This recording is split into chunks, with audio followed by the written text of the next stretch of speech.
Well, this is something it's sort of been something we've been brewing on for a while. I've been considering. Okay, so here it is. There's the box, long box, that kind of stuff. All this material. This is so it's instead of sort of a standard box, it's, I don't know, Seiko sometimes goes with these longer white ones. Interestingly, this one is sort of was an open box. I believe it was like a display model. So it has warranty information with it, but the booklet and instructions are incredibly generic. So there's nothing really telling us about that. You know, a little watch sucky thing here. Then you have your box. Okay, let's this. Whoops, I have it upside down. Now, full disclosure, I've already looked at this, but I thought you might be interested in seeing that. So there we are. That's the SRQ031, right? I can't remember anything. Yes, SRQ031. I have multiple children here. What's going on? I can't find my headphones. I don't know where you put your headphones. Okay, let me make my video. I will let you make your video. I just need to get my gum and get my headphones and forced to clean the kitchen. Forced to clean the kitchen. Dramatic noises intensified. Sorry about that. I can't. Well, I'll be out of the way here very soon. Okay, so I wasn't sure what to expect. Like, I hadn't done research really on what the strap was or anything else like that. So I was kind of, it's one of these, it's a leather strap with one of these deployant converter diddly things, and it feels hard. It's sort of plasticky. I don't know. Maybe it'll break in nicely. I don't know what the material is. Lofo B. But my first impression of the watch itself was excellent. Seiko does a lot of things. When they really put their mind to it, their cosmetics are really good. So again, this is one of two limited editions.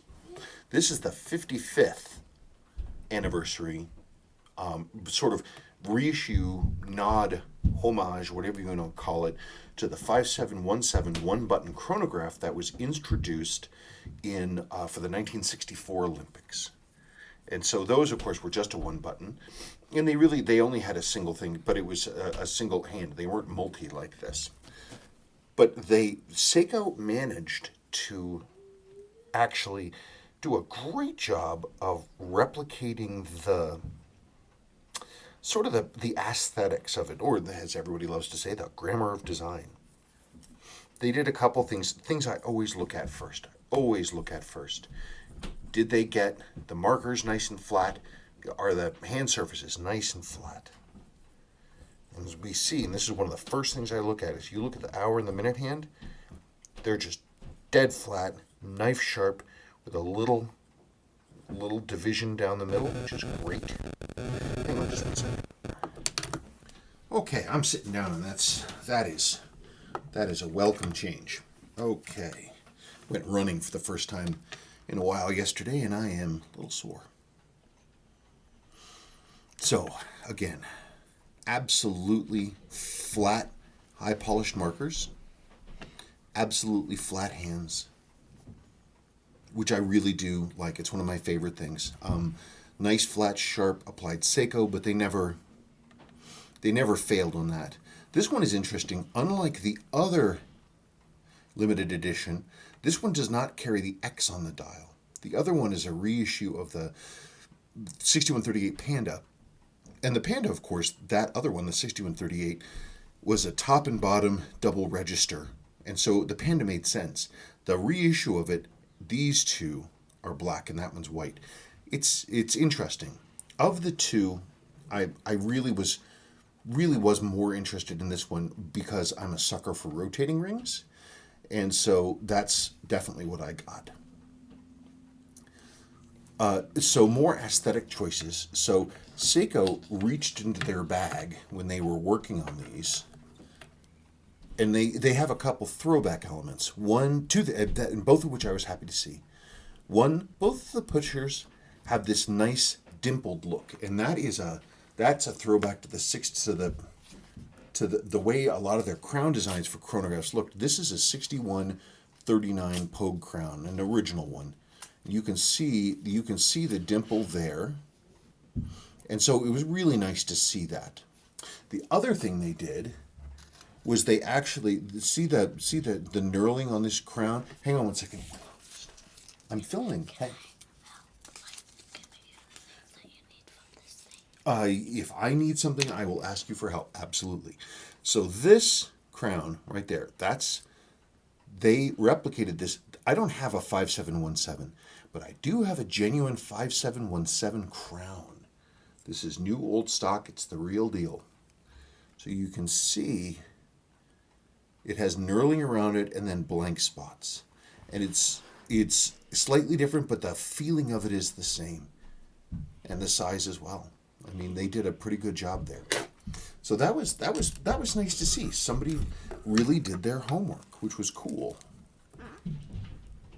The rotating ring makes the watch look a little bit more imposing, because like a Rolex rotating ring, the knurling around the edge of it sits proud of the case. So visually makes the watch look larger. It's very nice. It's the ion coated metal, and it's got this beautiful sort of sunk in filling that has this like little sort of 3D-ish feeling. You can really see it right down there. See the shadow on it. Another thing I noticed that I really liked, the last time I saw this particular detail, it was on one of the old Italian chronographs, the ones made in the 90s. They have these deeply inset subdials with this high polished chrome ring around them.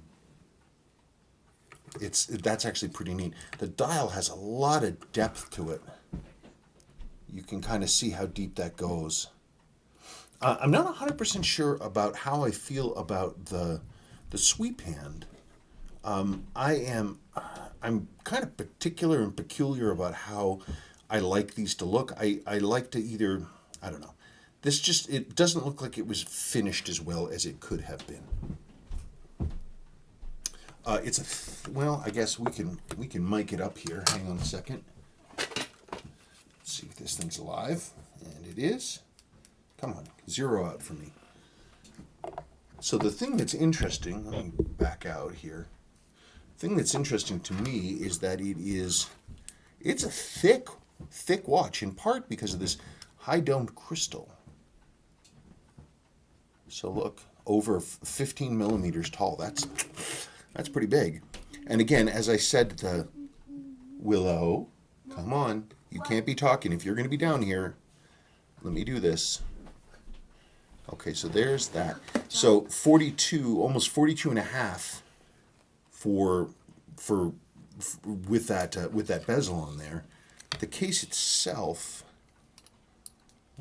let's see if I can find a place to get a good reading for the case itself. Case itself, 40 and a half, or a little over 40. So, that rotating ring adds a lot of sort of visual width to it. Okay, so this... Okay, so I had a little bit of a crisis. My stupid phone dropped. So this is... The thing that's interesting about these is this movement, which the 8R, it is... When it was introduced, it was one of two chronograph models, mechanical chronographs that Seiko had at that time. You have the 6S and the 8R. 6S was more expensive. The reason being, of course, is that it was a proprietary piece, fully built to be a chronograph. Top to bottom, it's a chronograph. It's not an adapted piece or anything else like that. It was chronograph from the get-go, and these are lovely.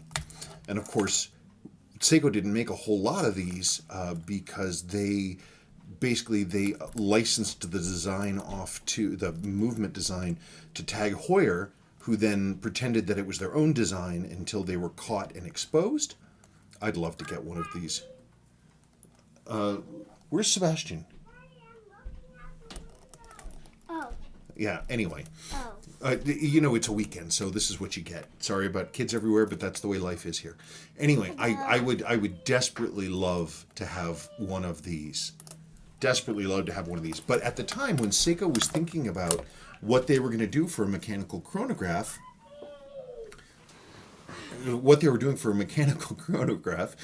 this one, which is more expensive, Seiko being Seiko, they did what they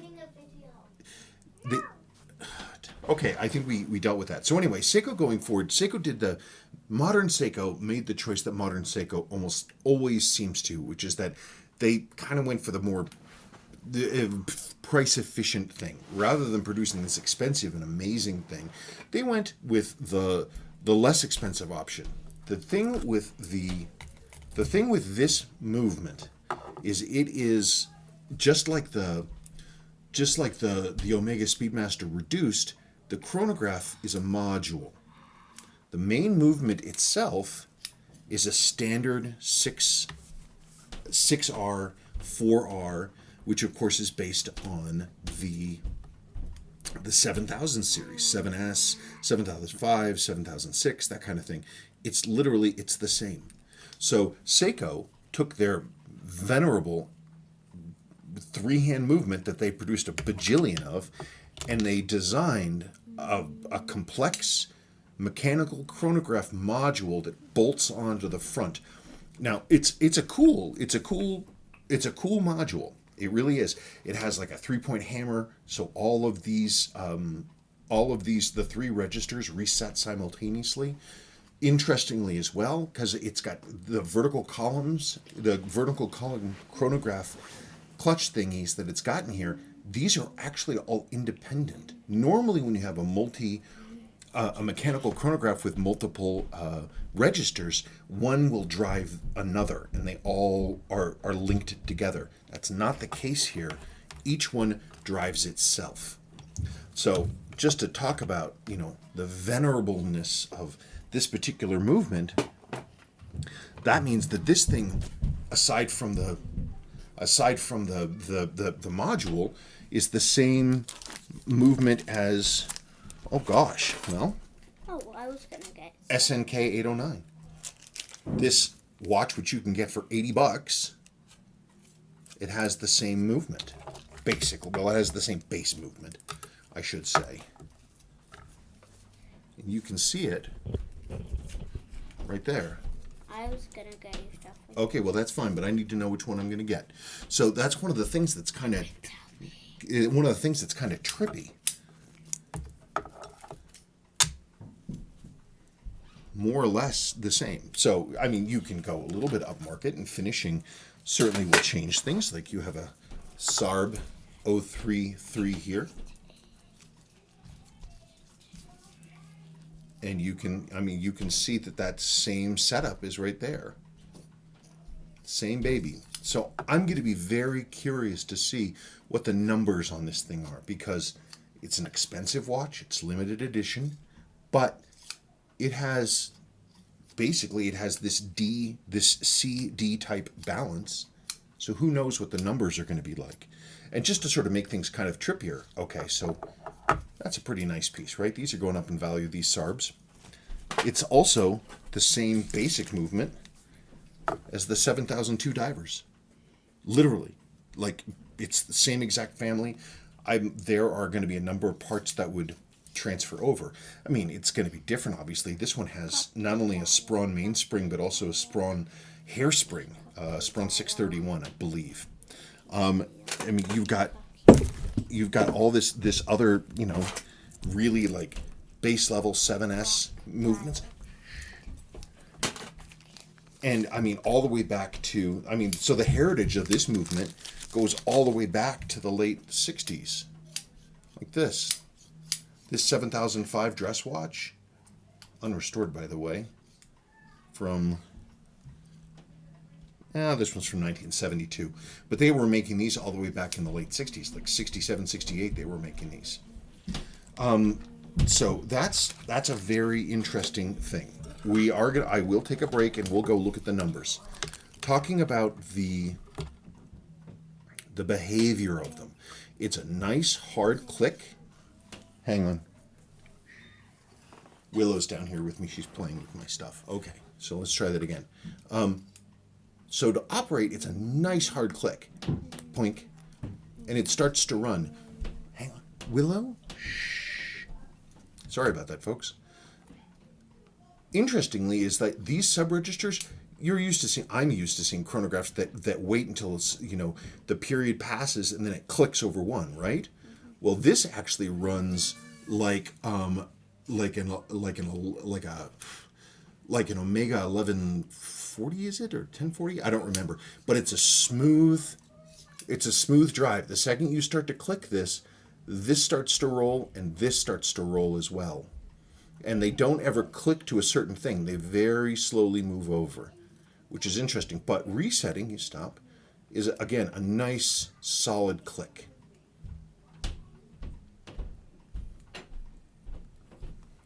The size is interesting, by the way. I'm wearing, here, let me back up. I'm wearing a 7549 7010, and you know how big those are roughly. And you can see it's not far off, and because the larger dial, it actually looks a little bigger.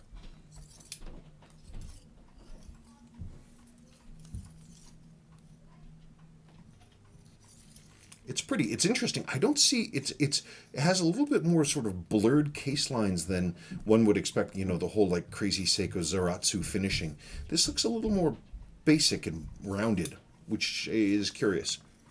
I don't think I'm going to wear it on this strap. I don't know. It just kind of feels. It kind of looks like cordovan, but since I don't know that that's what it is.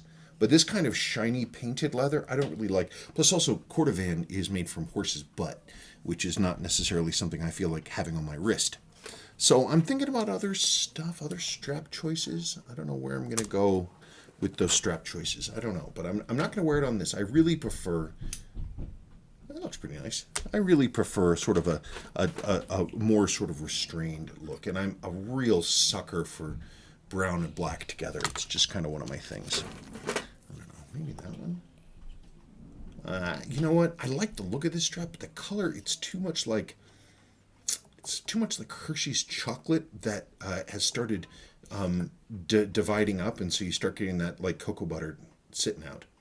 Anyway, let's take a break, and I want to put it on the time grapher. Let's see what numbers it's going to give us. This thing, it's been here since this morning.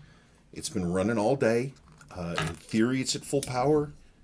I'm going to be very curious to see. I have had, at best, mixed results from other Seiko limited edition watches, but they've all been three-handers. So I don't know what I'm going to see here, but I want to find out. Okay, so I'm going to stop, and we're going to move, and I'm going to look at the numbers. Okay, so here we are. Now, I'd already previously looked at the watch physically, but I haven't looked at the numbers at all. This is first we've ever seen of it. This is we're going to figure it out together. So you ready? Let me just show you this.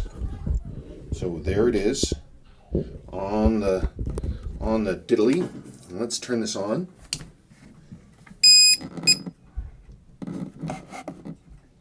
Now, since it's a 7S, 4R, 6R, we put it at the same lift angle, which is 53.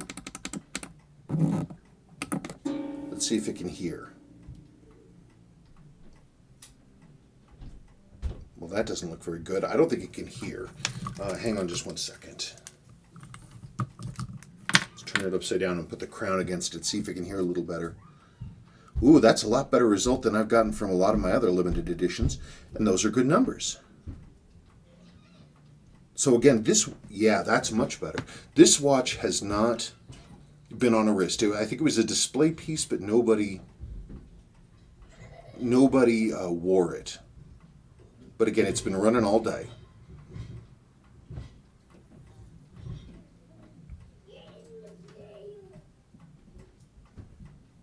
Okay, that is a lot better than any other of the expensive limited editions I've looked at. I mean, I looked at the first 62 MAS reissue, and that was like a $5,000 or $6,000 watch, and its numbers were terrible, and it had beat error.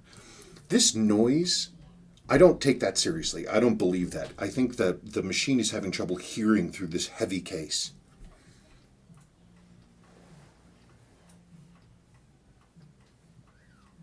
Okay, so right now this is just running as the 3-hand.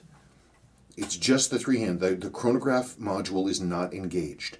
So what I'm going to do now is I am going to engage the chronograph. You ready? Oh, oops. Hang on a second. So you remember it was like a 286 with no beat error, right? So now chronograph is running. Hang on just one second.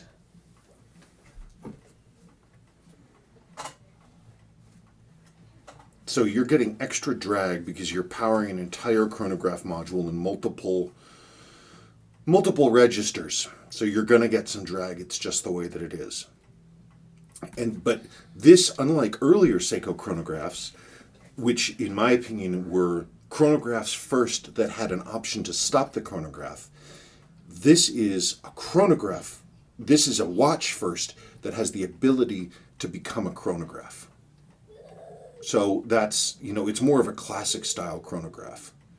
Those still are not bad numbers considering we're now powering an entire module on top of the watch. That's not bad. So let's see if I can do this. I'm going to turn the chronograph off. Let's see what happens to those numbers. Aha, look at that jump. Yeah, look at that. See, she's rising. What is that thing?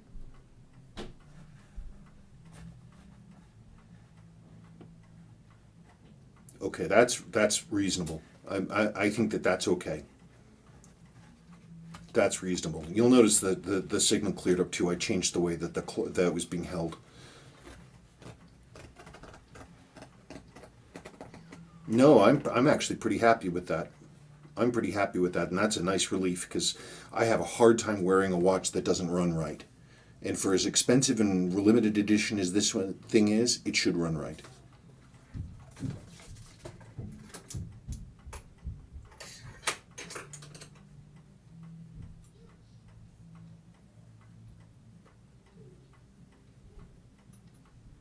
No, that's pretty acceptable. That is pretty acceptable.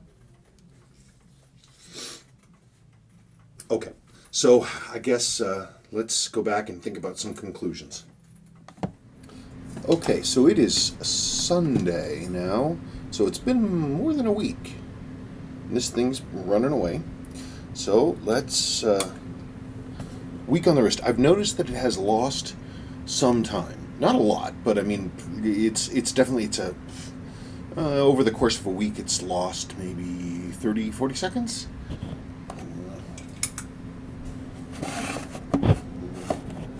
Okay.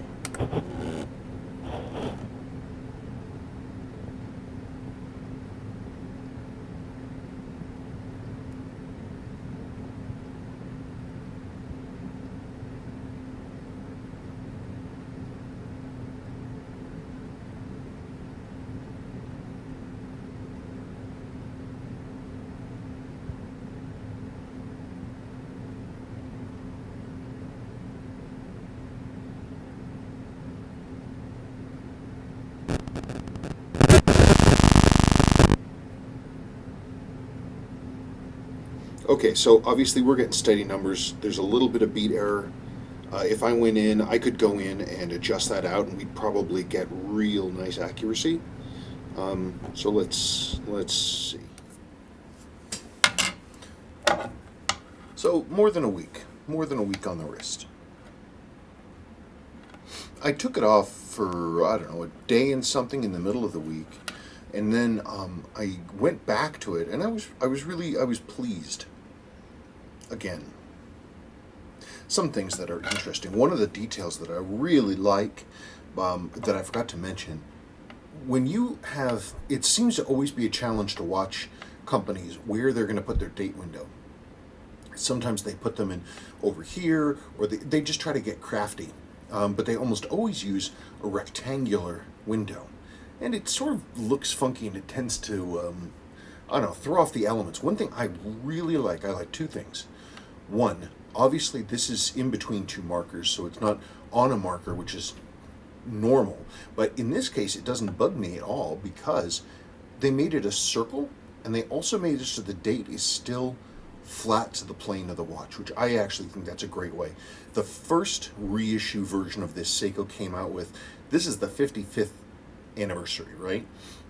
They came out with the 50th a while ago, and this was actually a square and the numbers were cranked over, and I didn't like that nearly as much. I really found myself really liking the 3D effect, the depth of the elements of the dial, like how deep this date is. I just think it's really cool. On the other side, they're going with an old style. So you have this thing where you have these highly reflective flat hands, silver over a silver dial, and sometimes at a glance they can sort of, they're not like super legible at a glance. But they're replicating the old style, so who cares? And I really like that they have these beautiful flat hands. It looks really, really super nice. The only other thing that I worry about, so with the 6139, 6138 chronographs, with their vertical columns, with their clutches, that's the real weak point. Okay, well this thing has 3 of them. 1, 2, 3. I am hoping, I don't know how they're designed, these clutches, these vertical column things, but they have 3 of them. Each one of these things is basically independently powered. So, I mean, down the road, years and years from now, I mean, who knows what's going to happen. For now, it's just fine. I haven't heard of any issues, but honestly, I haven't done a whole lot of research on it. But we've got 3 separate clutches in here, and that could be real interesting. But it's a lovely watch. Even though my own advice typically is to leave the clutches, leave the chronographs engaged so that the spring isn't being stressed, I don't know what the internal mechanism is here. I don't know if that's valid or not, so I'm just going to treat it like a 3-hander. I'm just not going to reset it a whole lot.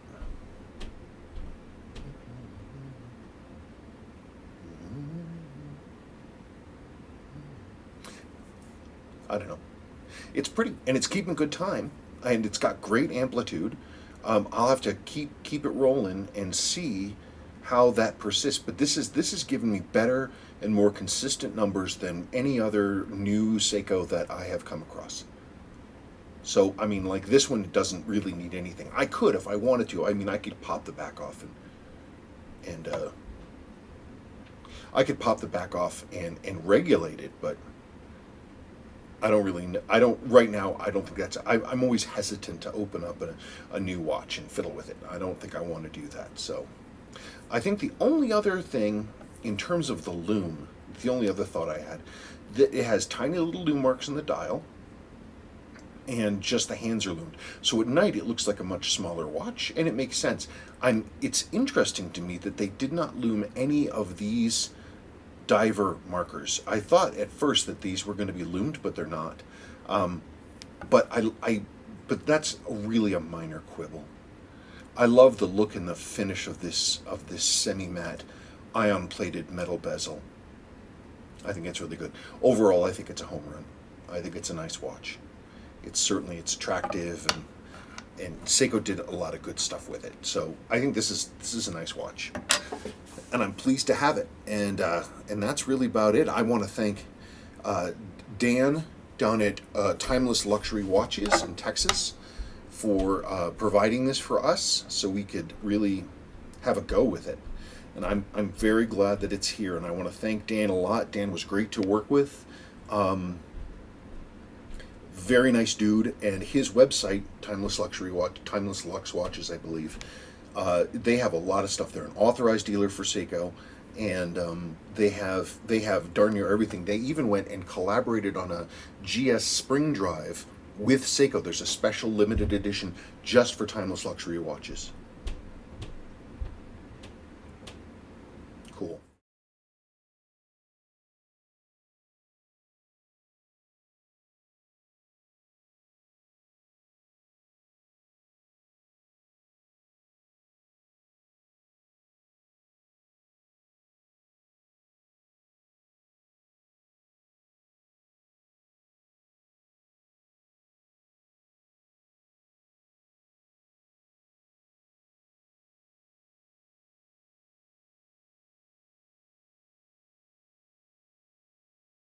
Okay, that's it, folks. Thank you so much.